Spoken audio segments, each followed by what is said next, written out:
So I like to talk about the different work-life balances in each section, because in the beginning stages, it's a lot more about the hustle.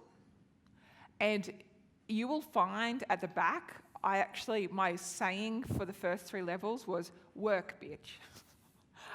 That was my phrase for the work-life balance. Because a lot of those beginning stages, it really is about hustle. It's like trying to create air and energy out of nothing and trying to craft some space there. So I've had a little bit of a loving reframe because I didn't particularly like the whole work bitch, even though it does work. It's like, work bitch. But I wanted to make it really super aligned because I'm a fucking hippie. So I call it hustle with mindfulness and boundaries.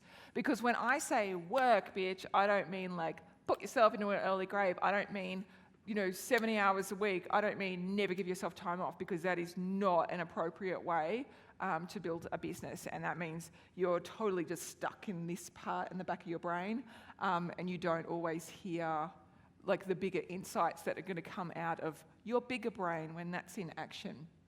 So what I mean is, it is a bigger hustle, because you're not going to be earning money from this passion. So you're going to have to somehow craft time away from your family and your work in order to make that happen.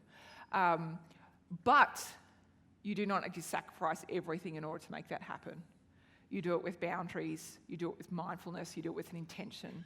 You're like, okay, I need to explore this. What's the next thing that I need to do in order to get there? How do I work with intention? I started my business full-time. I went into my business full-time when my daughter Astara was born, which is 5 years ago. And we're on track to do about 6 figures that year. I became the solo breadwinner for my family.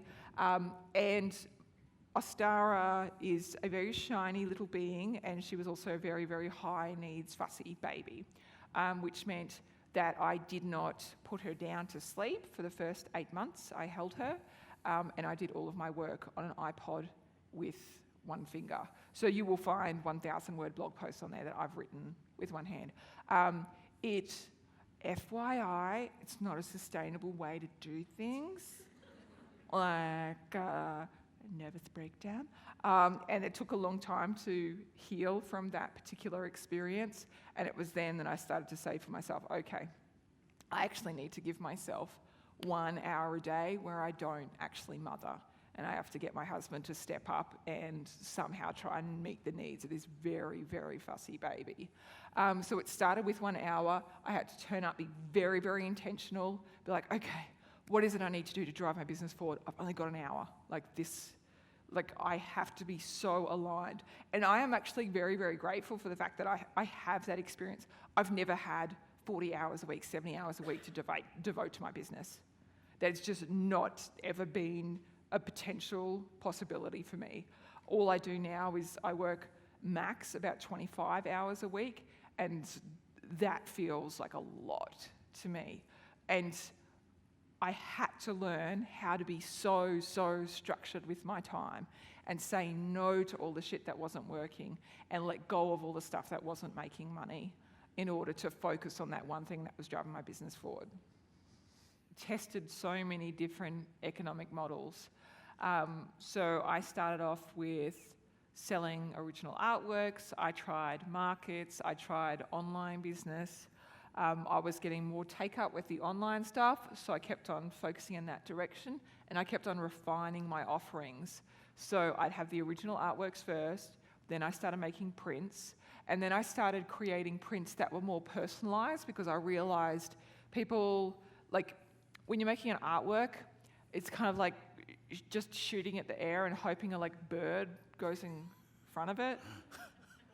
I'm not into bird killing or anything, but what's the chance? Right? But what's the chance? So what I started doing, I thought, what would be really cool is to try and make profiles of people, so people would recognize themselves in these artworks. And so I created these the photographer goddess artworks, and it was she'd have a camera on her and all of her passion about photography, and there'd be the artist, the writer goddess, because I knew that I could see the flocks of birds, and I thought, well, if I shoot in that direction, I'm going to have more of a chance. And they were much, much more successful in that way. And I started listening to what people were saying. Like, some of them were like, wow, I love that, but I really want something just for me. So I created custom commissions as well, where people could get artworks created about themselves. And then I kept on listening, and people would say, oh, I'd love that for one of my friends.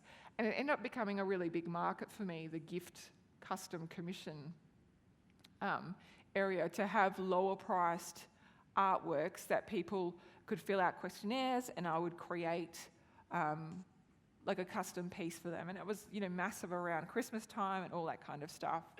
I started running retreats live.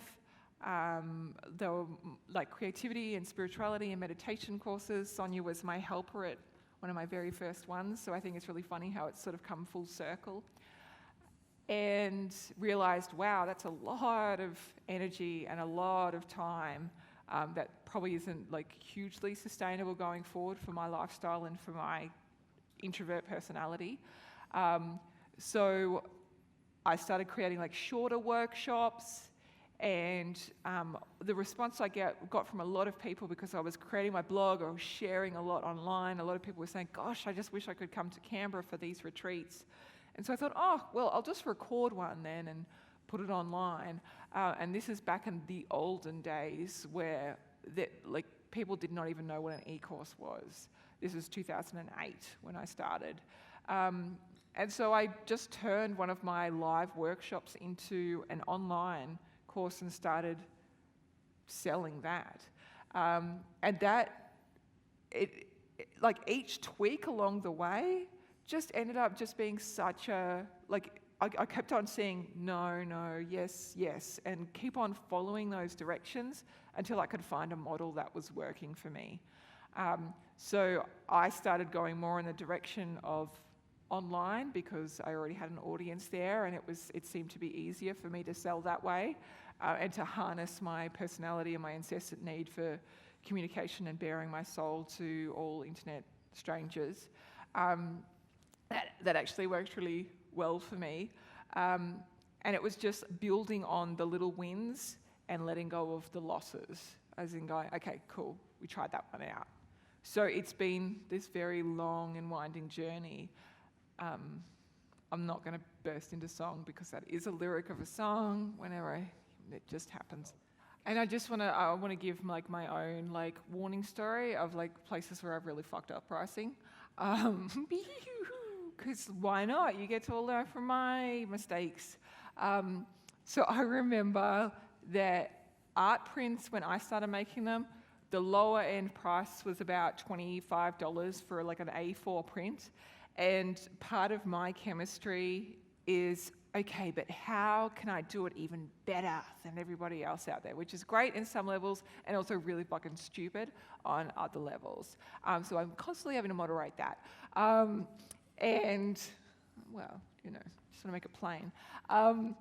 So I decided to get big glossy A3 posters printed and sell them for the same price as well, and just charge the same flat rate shipping, free shipping.